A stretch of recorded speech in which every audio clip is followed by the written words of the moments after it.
It started with a flyer stuck to a bulletin board outside a rundown diner just off the interstate. Yellow paper, half faded from rain and sun, flapping in the breeze like it was trying to leave before anyone read it. Janitorial position, night shift, immediate pay, no experience needed. Apply in person, bring flashlight. That last part, bring flashlight, should have been the first red flag. But I was desperate. I'd been living out of my truck for 2 weeks after getting fired from my warehouse job. I figured I could clean toilets for cash, no matter how shady the setup. The address led me 20 miles out of town to a place I didn't know even existed. No GPS hit, just a hand-drawn map stapled to the bottom corner of the flyer. The road ended at a rusted gate, half swallowed by weeds and barbed wire. Behind it stood the silhouette of an ancient prison.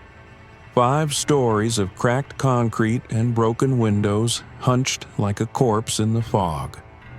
A wooden sign nailed to the fence simply read, Black Hollow Penitentiary, closed since 1974.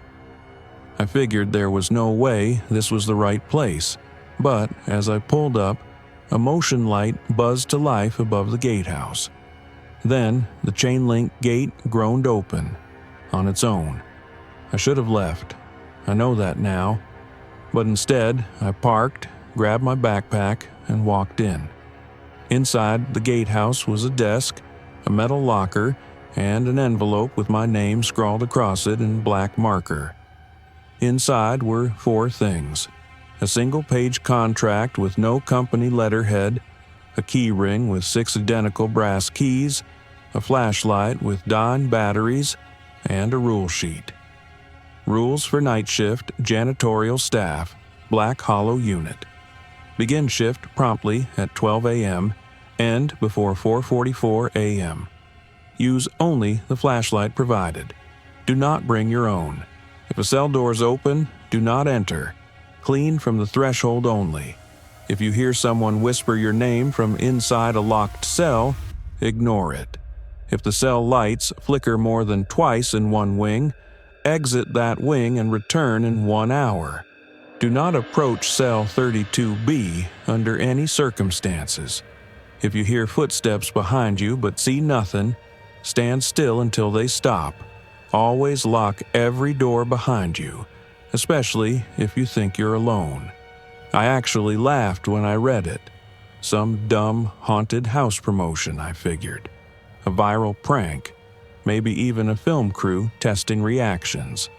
I'd seen weirder in LA, but a second later, the overhead lights in the gatehouse clicked off with a snap, leaving me in total darkness. I clicked on the flashlight. It flickered, weak and pale, but it worked. That was enough to convince me to walk through the double doors into the main block. Black Hollow's interior smelled like a century of mold, metal, and silence. The kind of silence that feels like it's listening to you. The walls were stained yellow-gray with moisture. The metal bars of the cells were rusted to the point they looked like they might collapse. But as I passed the first row, I noticed something strange. All the cell doors were closed, sealed shut, but I couldn't shake the feeling that they weren't empty. The flashlight beam swept across empty beds and cracked sinks, but in the corner of each cell, there was something.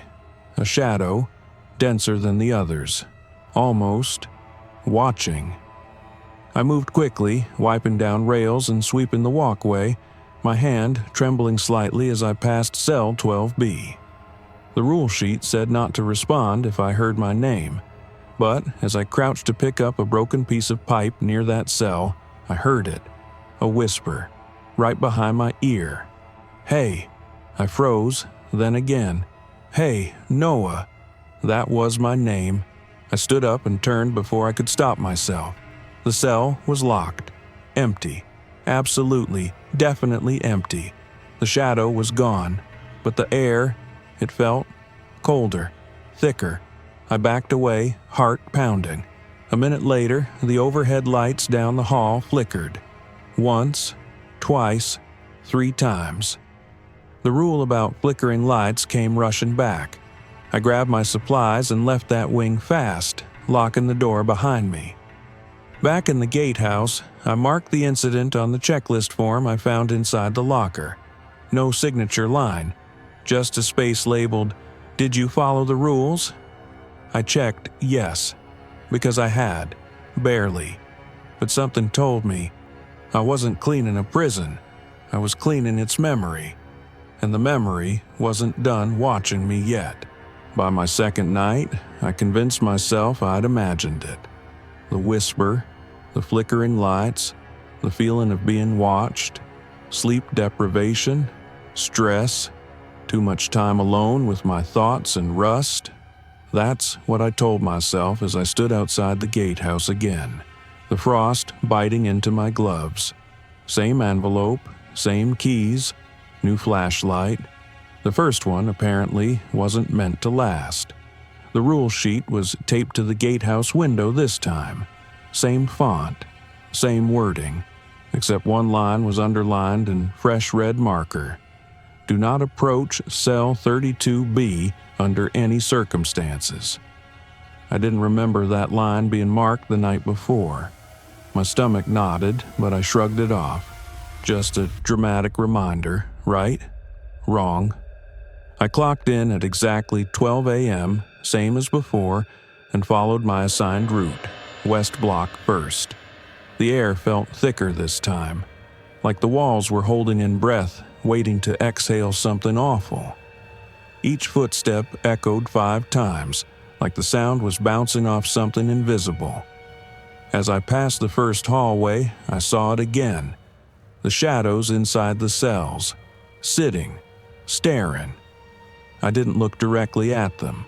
The longer you looked, the less sure you were they weren't looking back. I turned the corner toward B-Wing. That's when I saw the cell, 32B. It was unmistakable. Most of the cells had rusted bars or missing doors, but 32B was pristine. Fresh paint, unmarked metal bars, and a light glowing above it like it had its own power source.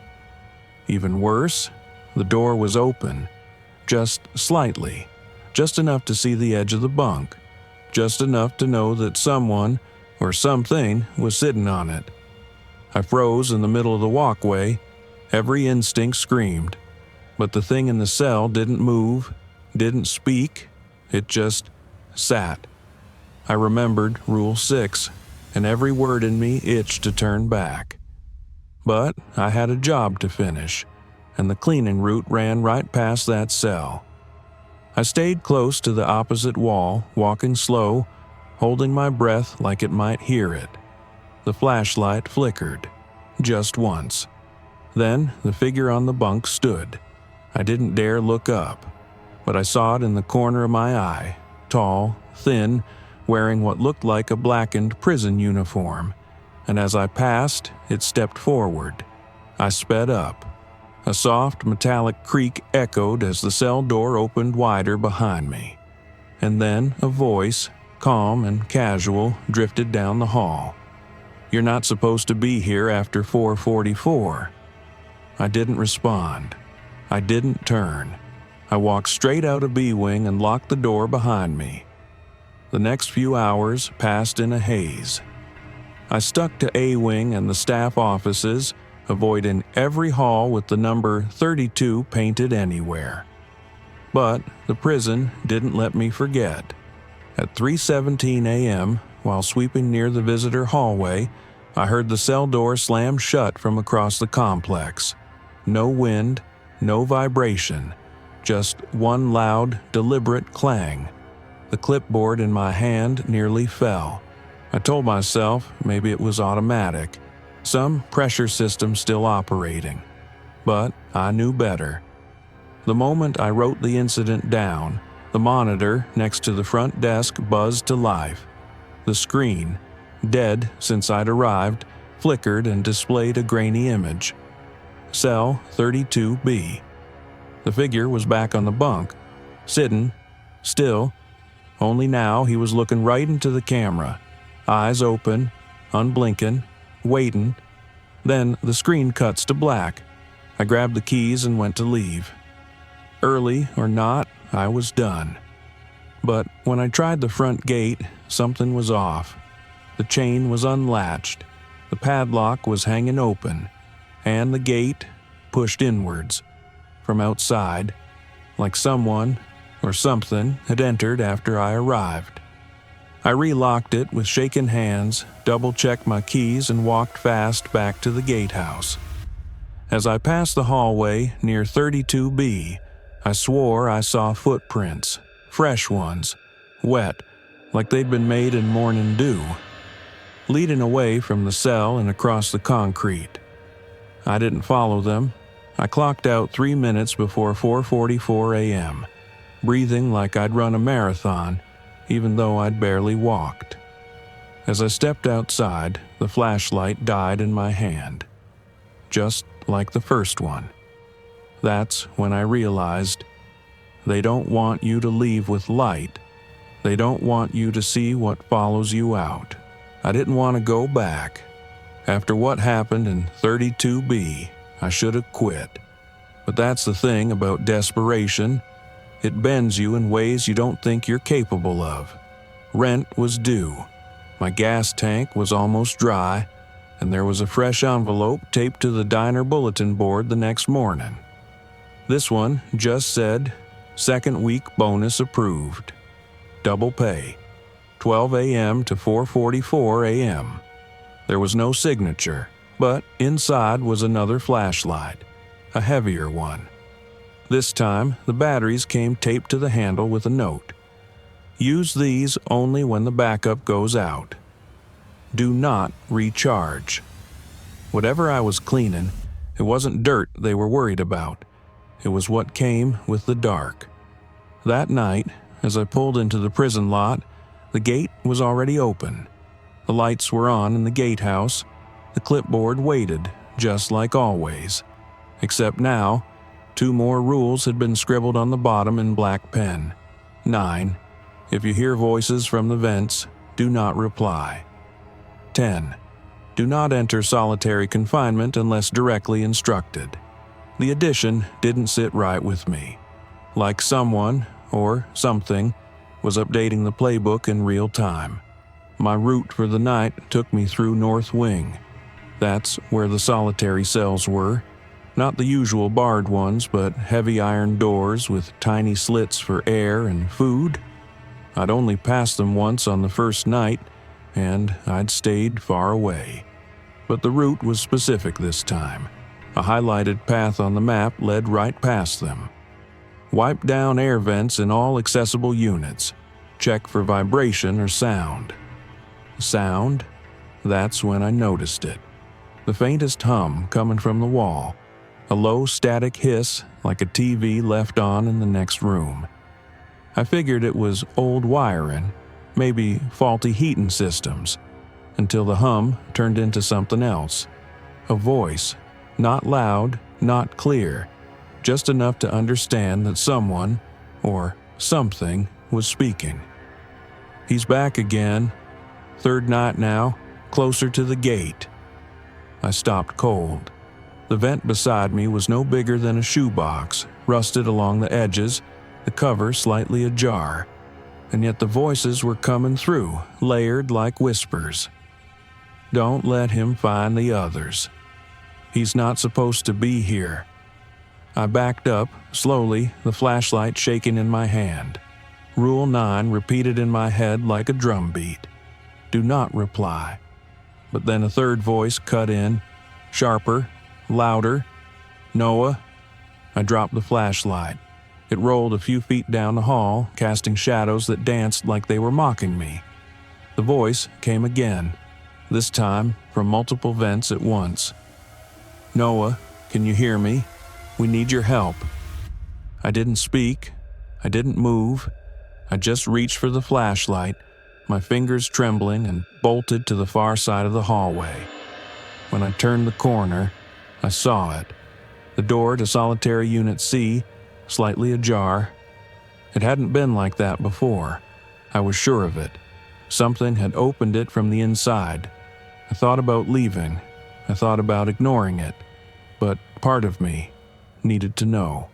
I crept toward the door, each step echoing like it was being amplified by the walls themselves. The slit in the door was empty.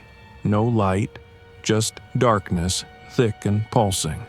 Then the air changed. Warmer, closer, and a hand shot out of the slot. Pale, impossibly long fingers groping wildly until they slammed against the door frame with a sickening thud. I screamed and stumbled backward, slamming into the opposite wall. The hand flexed once, then slowly withdrew, vanishing back into the dark. The door swung shut behind it. Click, locked. I didn't check the other cells. I didn't finish my route. I just ran. Straight through North Wing, down past the staff locker rooms, back to the gatehouse. When I burst in, panting, the monitor blinked on. This time, it wasn't 32B. It was the air vent near cell S3. A black mass was writhing behind the grate. Something too large to fit, but trying anyway. The voice from the speaker crackled again. He's listening now. He's one of us. I ripped the power cord from the monitor and threw it across the room. Silence. I wrote nothing on the clipboard that night. I signed no forms. I just sat there, staring at the door, listening to the vents breathe around me. At 4:44 a.m., I walked outside and locked the prison behind me. This time, the flashlight didn't die, but the battery indicator was blinking red, like it knew. I wasn't done yet. By the fourth night, the prison felt different. Not louder, not more active, just aware. Like it had been asleep and now it was watching.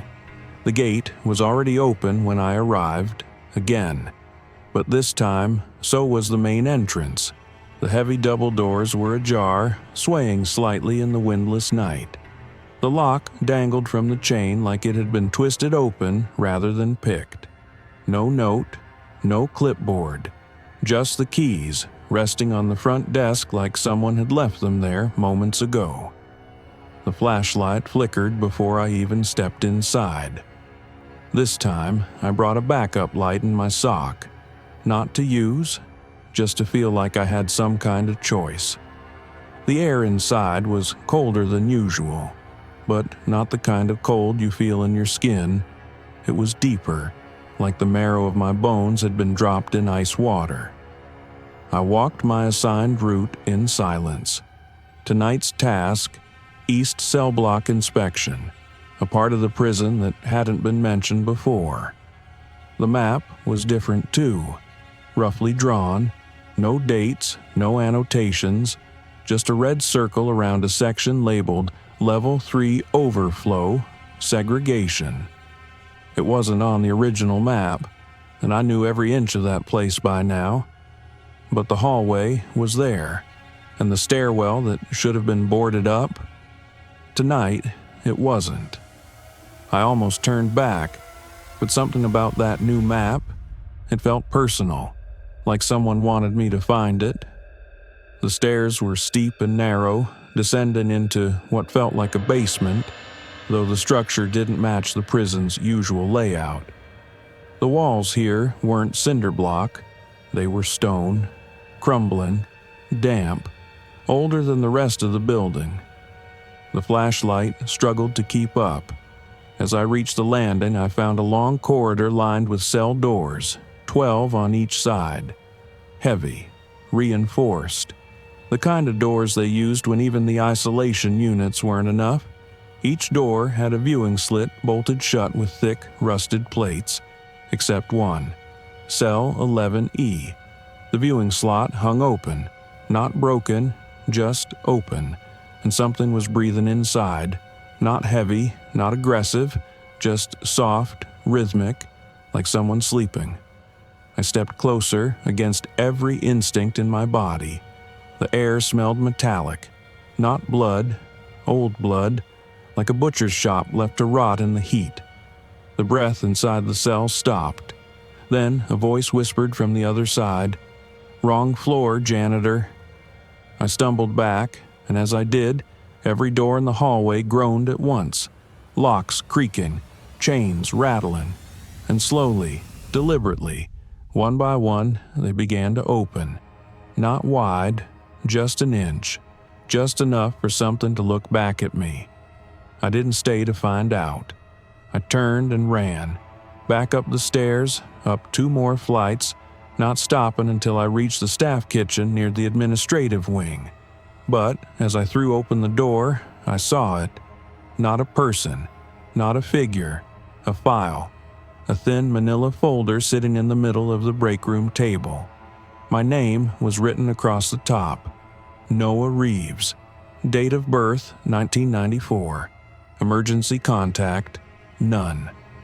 My heart stopped. I never filled out paperwork, never gave my name, not even when I first showed up.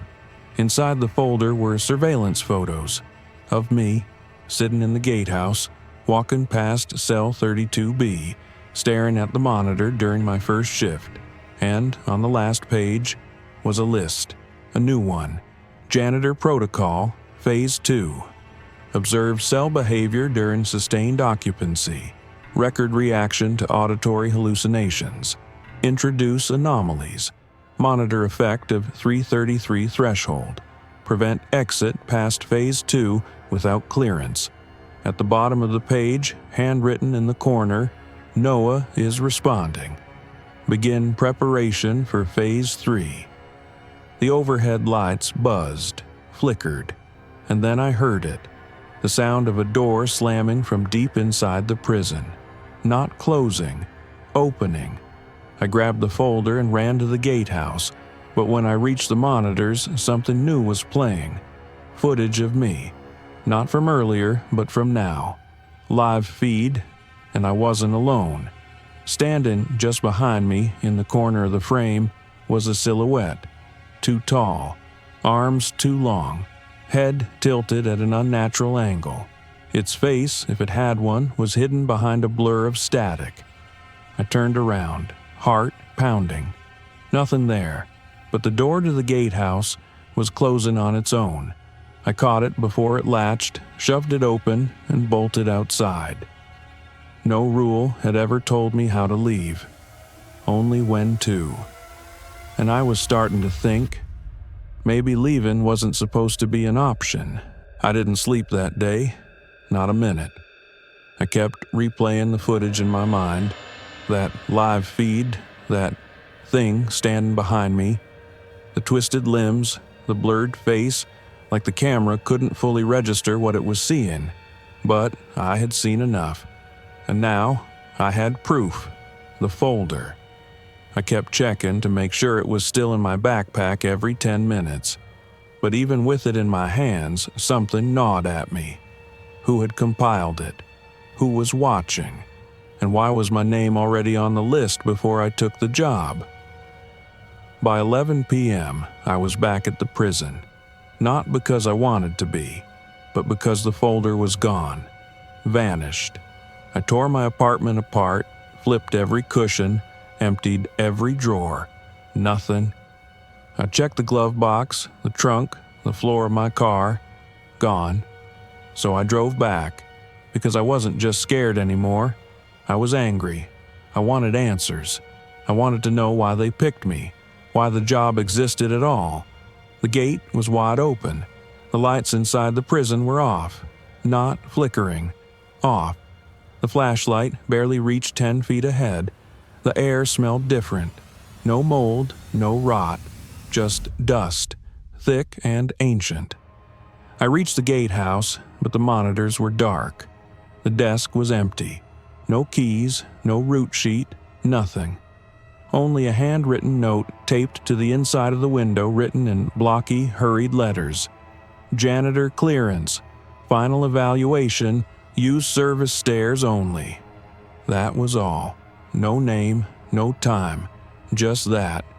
I'd never seen a service stairwell, but tonight, tucked behind a door I swore had never been there, was a spiral staircase winding downward into pitch black.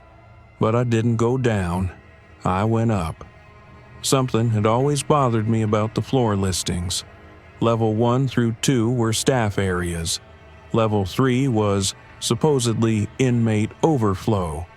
But the blueprints I once glimpsed on night 2, there was no level 3, no floor, no structure, nothing. But I had walked it. I cleaned it. Tonight, I wanted to see it again. I climbed to the second floor, past the administration wing. But where the level 3 stairwell had once been was just a wall. Flat, seamless, like the floor had never existed. But I remembered every inch of it. I closed my eyes and ran my hand along the wall. Cold, stone, no indent. Then I heard it. A whisper, behind the wall. "Noah, come back." I jumped back. The flashlight blinked twice, then held. And the wall shuddered. Not visibly, audibly. The sound was like stone groaning against itself. Slowly, a seam split down the center. A door I hadn't seen began to open inward. On the other side was level 3, just as I remembered it. Only this time the hallway was darker. The walls weren't right. They were covered in writing, carved by a hand. Thousands of names, overlapping, scratched deep into the stone, and some were written in blood.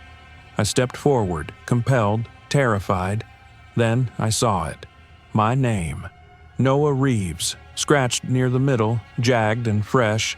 Just beneath it, failed Phase 3. Return to evaluation. My chest tightened. Footsteps echoed behind me. I turned. No one. But a new name began scratching itself into the wall, right beneath mine. A second line, fresh and searing, appearing letter by letter as I watched. Final cycle begins, 3:33 a.m. The flashlight died. I reached for the backup, pulled it from my sock and clicked it on. The beam was stronger, but the hallway behind me was now sealed shut. No stairs, no way back, just the hallway ahead, and a sound that chilled me more than anything I'd heard since this nightmare began. A buzzer, faint, repeating, one long drone, then silence, then again, a prison door opening, and then footsteps, not echoing like usual, approaching, deliberate. Whatever was on this floor wasn't locked up anymore, and it was coming for me. The hallway seemed to stretch forever. No doors, no stairs, just a narrow stone corridor lined with names, some scratched deep, others still fresh, still bleeding. My name, Noah Reeves, burned every time I looked at it, and the sound was getting closer. Footsteps, not stomping, not pacing, dragging, like bare feet over stone, slow and heavy. I forced myself to keep moving. The flashlight flickered once. I smacked it. It stayed on. Barely. I reached a corner, and there it was. An iron door, unmarked, standing open. Beyond it, a room that wasn't a room. Stone floor, yes, but no walls. Just blackness beyond the edges, like the space had no limits, or maybe they'd been erased. I stepped in, heart pounding. At the center stood a table. Not wood, not metal, stone, like an altar. On top sat a single item, the folder, my folder, the one that vanished. It was open, pages rifled through as if someone had just been reading it. Next to it, a pen, red ink, still wet.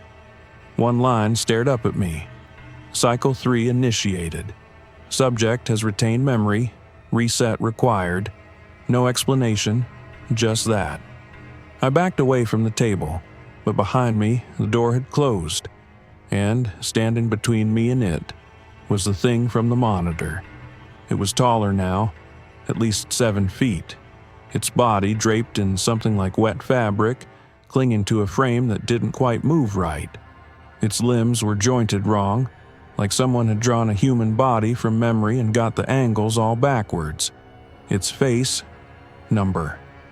There wasn't a face, just smooth flesh, stretched too tight over a head that pulsed slowly, breathing or listening. "Who are you?" I choked out. It tilted its head, slow and curious. Then it stepped forward. Not fast, but every movement felt inevitable. I reached for the flashlight, but it was gone. Gone. The backup light. The last thing keeping me tethered to the real world. Gone. My breath caught as the figure raised one hand. In its palm was something small, round, metallic, the battery from my flashlight. It opened its fingers, let it fall. Then it spoke, not with words, but into me. A vibration in my bones, a voice in my skull. "You broke the loop. There is no exit." Then the lights, if you could call them that, flared. Every wall lit up. Thousands of names now glowing in red, as if the walls themselves were veins. And then, movement. From every corner of the darkness, shapes emerged. Crawling, walking, slithering. Some were human once, others never had been. They surrounded the altar, surrounded me, and all together they spoke. "You heard the rules. You stayed too long. No one leaves after 3:33. I screamed, lunged for the folder, flipped the last page. There was a final entry, dated tonight, time stamped 4:44 a.m. The entry read, "Subject terminated, archived to cell 32B. I dropped the folder, and everything stopped. Frozen, soundless. Time itself paused like it was waiting for a decision. Then, it reversed. Not the way you'd expect. Not like a film reel.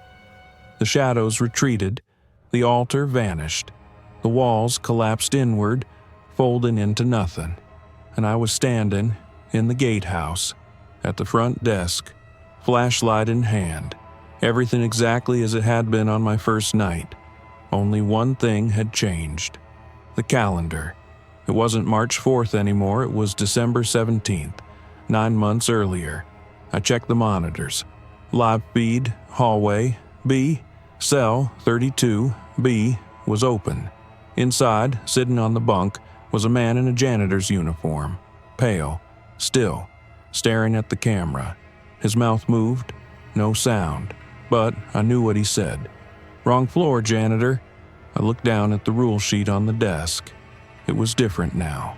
Crisper, typed cleaner, and there were only 7 rules, back to the original. But something told me they would grow again, with me, because I hadn't escaped. I'd been rewound, reassigned, reset. And this time, I wasn't the subject. I was the next observer. And cell 32B, it was waiting for someone else.